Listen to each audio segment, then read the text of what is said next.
ബർമസില്ലി വെച്ച് നമുക്കൊരു ഫുഡിങ് ആയാലോ. ഫുഡിങ് ഉണ്ടാക്കാൻ വേണ്ടി ഞാൻ 500 ഗ്രാം ബർമസല്ലി എടുത്തിട്ടുണ്ട്. 250 ഗ്രാം ബ്രൗൺ കളർ ബർമസല്ലിയും 250 ഗ്രാം വെള്ളയും എടുത്തിട്ടുണ്ട്. വെച്ച് നല്ല വെണ്ണ ഒന്ന് പൊടിച്ചെടുക്കാം.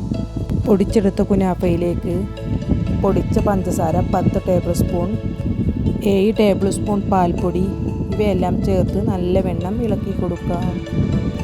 ഇളക്കി നല്ല വെണ്ണം യോജിപ്പിച്ച ശേഷം ഒരു പാനിലേക്ക് ചേർത്ത് നല്ല വെണ്ണം ഇളക്കി വറുത്തെടുക്കാം. നല്ല വെണ്ണം വറുവായ ശേഷം 4 സ്പൂൺ നെയ്യ് ചേർത്ത് നല്ല വെണ്ണം ഇളക്കി കൊടുക്കാം. പാനിൽ വറുത്തെടുക്കാൻ ബുദ്ധിമുട്ടുള്ളത് കൊണ്ട് ഞാൻ വലിയൊരു പാത്രത്തിലേക്ക് മാറ്റി അതെല്ലാം നല്ല വെണ്ണം വറുത്തെടുത്തിട്ടുണ്ട്. ഇനി ബാക്കിയുള്ളത് കൂടി ചേർത്ത് അതും കൂടി വറുത്തെടുക്കാം. എല്ലാം വറുത്തെടുത്ത് ഒരു പാനിലേക്ക് മാറ്റിയിട്ടുണ്ട്. 1 ലിറ്റർ പാലെടുത്ത് അടുപ്പിൽ വെച്ചിട്ടുണ്ട്. അത് തിളച്ചു വരുമ്പോഴേക്കും 4 സ്പൂൺ കോൺഫ്ലവർ പാലൊഴിച്ച് കട്ടയില്ലാതെ ഇളക്കിയെടുക്കാം. പാല് തിളച്ചു വന്നിട്ടുണ്ട്. 3 സ്പൂൺ പഞ്ചസാരപ്പൊടി ചേർത്ത് നല്ല വെണ്ണം ഇളക്കി കൊടുക്കാം. ഉണ്ടാക്കി വെച്ച കോൺഫ്ലവറിൻ്റെ മിക്സ് ചേർത്ത് നല്ല വെണ്ണം ഇളക്കി കൊടുക്കാം. കുറുകി വരുന്നത് വരെ നല്ല വെണ്ണം കൈയെടുക്കാതെ ഇളക്കി കൊടുക്കാം.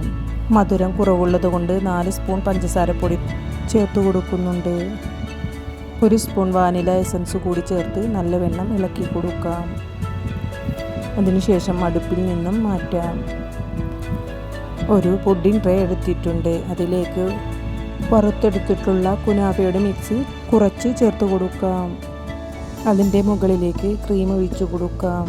അങ്ങനെ 3 ലെയറായി ഉണ്ടാക്കിയെടുത്തിട്ടുണ്ട്. നമ്മുടെ ക്രീമിയും ടേസ്റ്റിയുമായ പുഡിങ് എല്ലാവരും ഒന്ന് ഉണ്ടാക്കി നോക്കണേ. വീഡിയോ ഇഷ്ടമായാൽ ലൈക്ക് ചെയ്യണേ. സബ്സ്ക്രൈബ് ചെയ്യാതെ കാണുന്ന കൂട്ടുകാരെല്ലാവരും ഒന്ന് സബ്സ്ക്രൈബ് ചെയ്ത് സപ്പോർട്ട് ചെയ്യണേ.